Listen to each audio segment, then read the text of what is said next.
ये बताओ, सज्जनों के कितने पैर होते हैं? 2 पैर होते हैं। और मूर्खों के कितने पैर होते हैं? 2। बताओ, जानवर के कितने पैर होते हैं? 4 पैर होते हैं। जानवरों के 4 पैर होते हैं, तो जानवरों की तरह ही उसके भी पैर होते हैं, उसके भी 4 पैर होते हैं।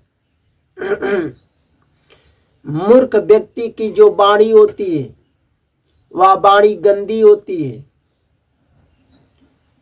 वाणी क्या होती है? गंदी होती है। उसके आचरण जो होते हैं गंदे होते हैं।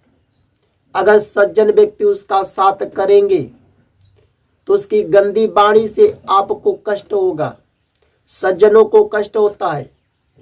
उसके गंदे आचरण से सज्जनों को कष्ट होता है कि नहीं?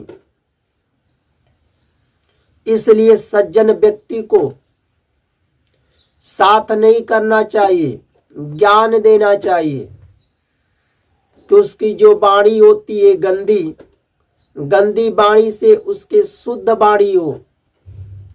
उसके जो गंदे आचरण होते हैं ज्ञान दे करके उसके आचरण को शुद्ध करना चाहिए।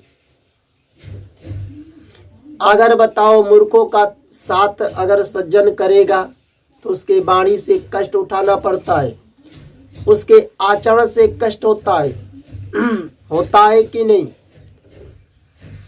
जैसे कांटे को ले लो, कांटे को देखो आकार में कितना छोटा होता है कांटा, परंतु वही कांटा अगर किसी के शरीर में चुभ जाता है, शरीर में कहीं भी किसी अंग में चुभ जाता है, तो बताओ वह कांटा पूरे शरीर को दर्द देता है कि नहीं? पूरे शरीर को दर्द होता है, कष्ट पहुंचाता है। ठीक उसी प्रकार से जो मूर्खों की वाणी होती है, जो मूर्खतापूर्ण बाण बोलते हैं, वाणी करते हैं, उसके वाणी से सज्जनों को कष्ट उठाना पड़ता है, सज्जनों को अपमान होना पड़ता है, अपमानित होना पड़ता है। इसलिए साथ नहीं करना चाहिए उसे। उसकी वाणी जो होती है गंदी होती है, उसको ज्ञान देकर उसकी वाणी को शुद्ध करना चाहिए, उसके आचरण को शुद्ध करना चाहिए। आप उसका साथ करोगे तो आपको तो कष्ट तो होगा ही, पर उसके गंदी वाणी से आपकी भी तो वाणी गंदी होगी।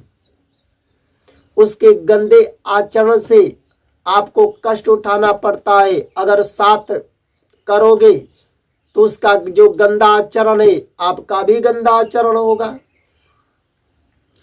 इसलिए ज्ञान देना चाहिए कि उसकी वाणी शुद्ध हो, ज्ञान देकर शुद्ध करना चाहिए, उसको ज्ञान देकर के उसके आचरण को शुद्ध करना चाहिए। साथ अगर दोगे तो उसके वाणी से, उसके गंदे आचरण से आपको कष्ट उठाना पड़ेगा।